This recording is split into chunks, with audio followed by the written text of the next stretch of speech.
You want a hook? It's a Tuesday and we're talking Buffy the Vampire Slayer.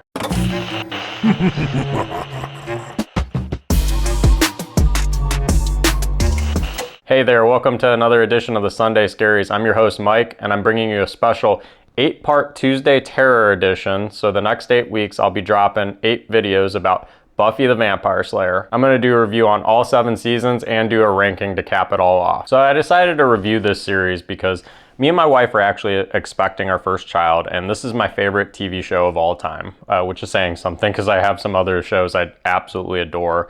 And, you know, I was thinking if something does happen and I don't get to be around for my child to have more adult conversations and be of age where we could actually talk about a show like Buffy, I want them to know my thoughts. So I'm putting it out there, and for you, the fans, I want you to know my thoughts as well, because again, I think this is just such a terrific show. And if you've not seen the show, I hope my review series might inspire you to go watch the series, because it is just a terrific TV show. And Joss Whedon, despite all the controversy behind this series and Angel, the spinoff, he produced a phenomenal universe, and the actors also did a terrific job embodying these characters that us Buffy fans have all come to know and love. All right, let's talk about season 1, and warning, there will be spoilers. Buffy Summers is a teenager, and she's recently moved to the town of Sunnydale. It's fictional, it takes place in California. She's just been expelled from a different high school for burning the school gym down and getting into all sorts of other trouble. And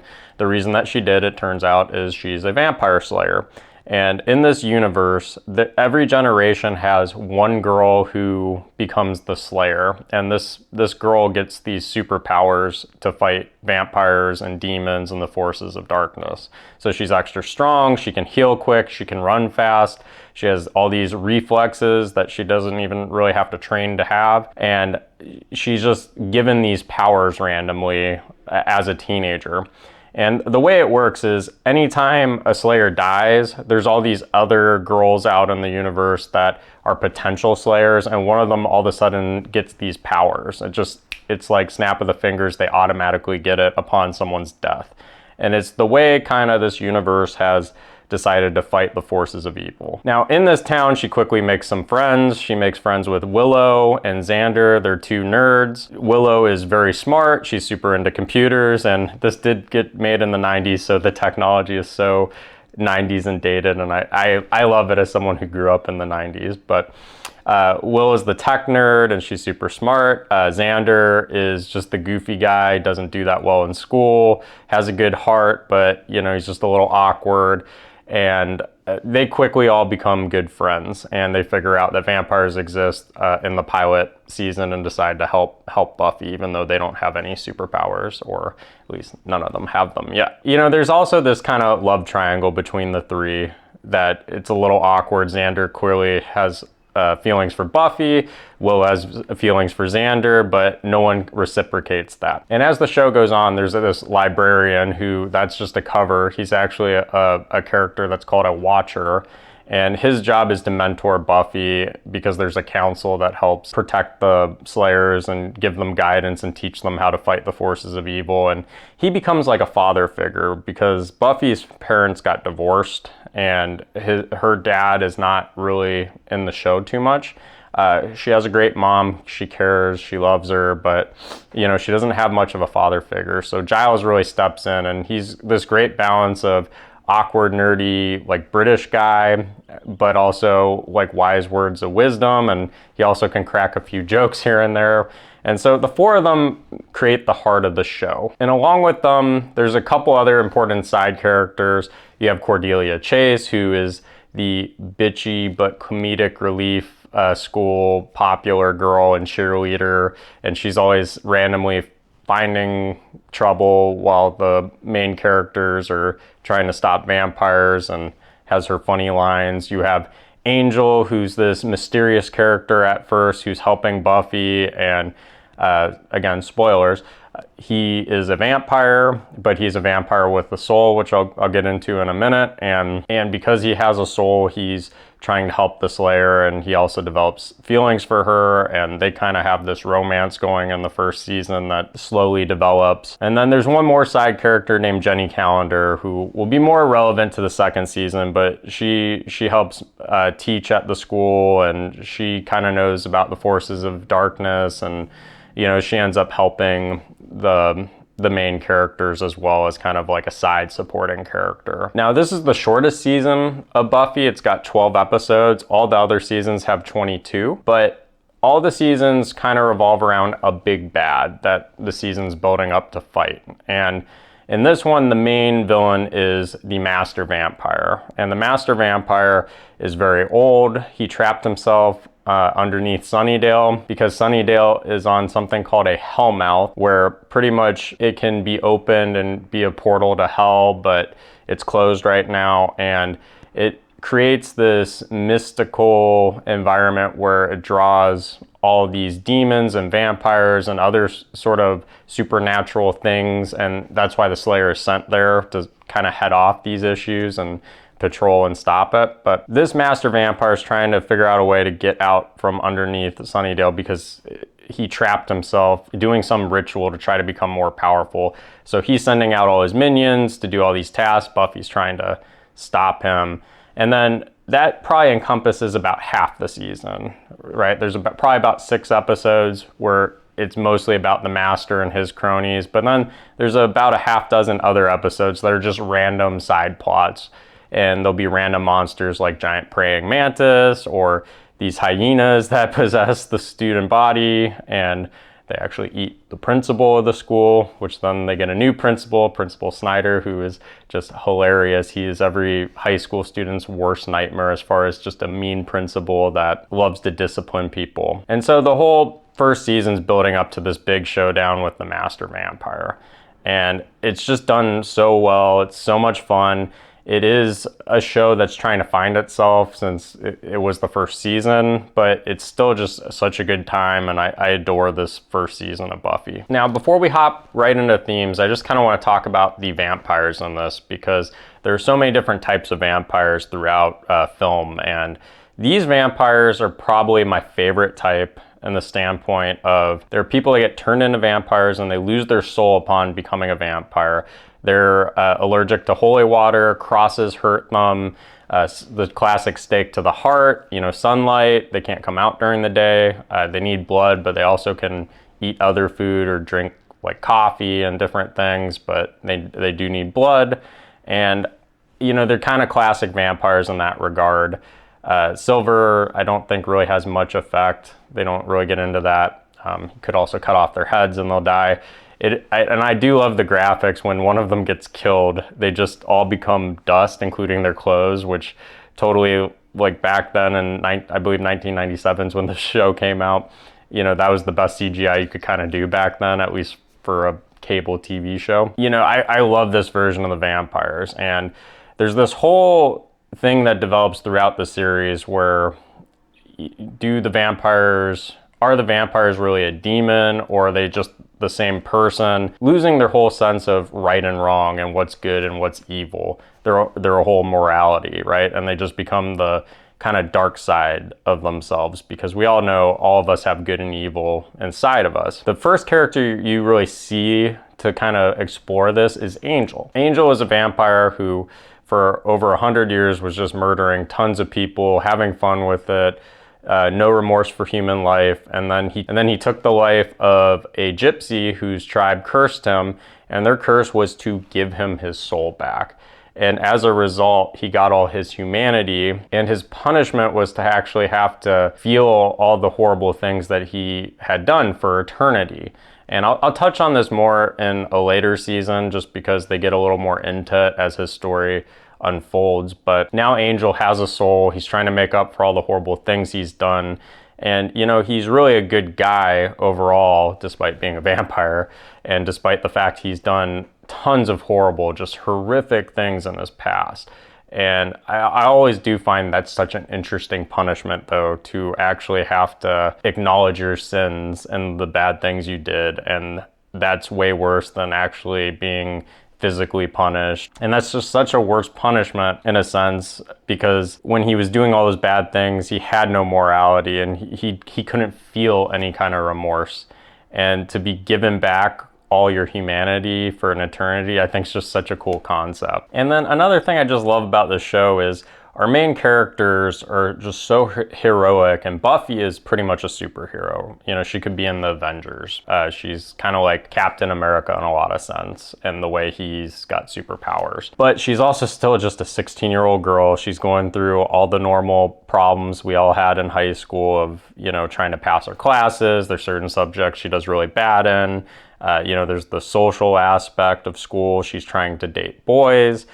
Same with her friends, you know, they're the nerds and they get picked on by Cordelia and her friends, and there's all this awkwardness. And again, there's this little love triangle going on where Xander clearly really likes Buffy, is very attracted to her, and, you know, Willow really likes Xander and even has talked to Buffy about it, but, you know, she's just such an introvert, and she just doesn't want to put herself out there, and he just doesn't see her that way. And Buffy's just not interested in Xander in any way, shape, or form.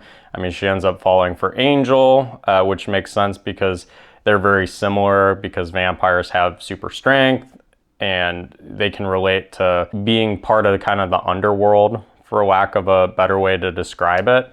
And he can relate to her, despite that he's a vampire, he can't go out in the sun, and he's gonna live forever, and at some point she's gonna die. But even before that, she tries dating some boys, and it's just a struggle. And, you know, she's got Giles, who's trying to mentor her, but his first priority is to prepare to battle the forces of darkness. And then she's got this horrible master vampire who's just, you know, trying to kill her every day. So, you know, it's just such a fun, interesting concept to watch these students struggle. And the filler episodes I actually really like. There's a great one with a possessed ventriloquist doll and a demon trying to harvest people for their organs. And then there's this giant praying mantis episode where she's trying to find young boys to fertilize her eggs, and then she wants to bite their heads off. Xander, of course, gets lured into it, which starts a bunch of ongoing running jokes about how demons are attracted to him. You know, and then Willow's, you know, she's got her moments of weaknesses.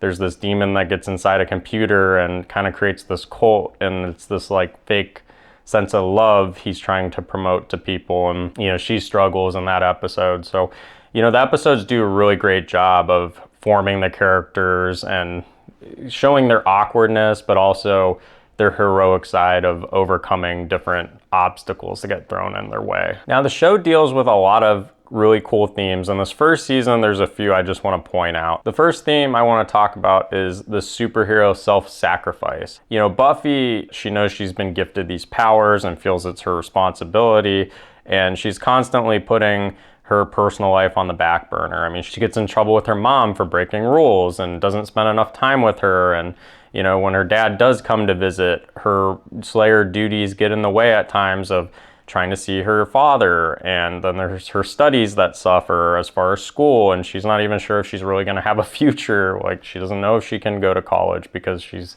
got this incredible burden, and she's always trying to help people, and yet it gets her in trouble. I mean, she literally got expelled from a previous school because she burned down a gym which was full of vampires, but, you know, people don't know it. And there's also this whole thing in Sunnydale, because it's on a hellmouth, people are oblivious on the hellmouth that these horrible things are happening. They always make up excuses like gang wars or just like crazy stuff, like the sun was having an eclipse or something.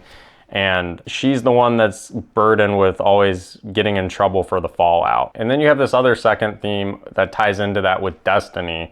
You know, she's destined to be the Slayer. She's destined to battle the master vampire. And, you know, there's this kind of element of theology and Christianity and even Catholicism in a weird sense of, like, God has a plan, and she is God's plan to battle the forces of evil, even though we have free choice and all those kinds of things. But a lot of what she's doing is predestined, and struggling to accept that is one of her biggest challenges, and she does. And watching her go through that, you know, I think everybody kind of questions whether you're religious or not religious. You know, what am I supposed to do with my life? What is my destiny. And, you know, seeing her struggle through it, especially through those awkward teenage years, you know, it's a lot of fun. You know, it's very deep when you look at it below the surface. Then the final thing I want to touch on as far as themes go for this first season is mortality. And Buffy's a teenager, and most teenagers do not really comprehend they're gonna die. Yes, we know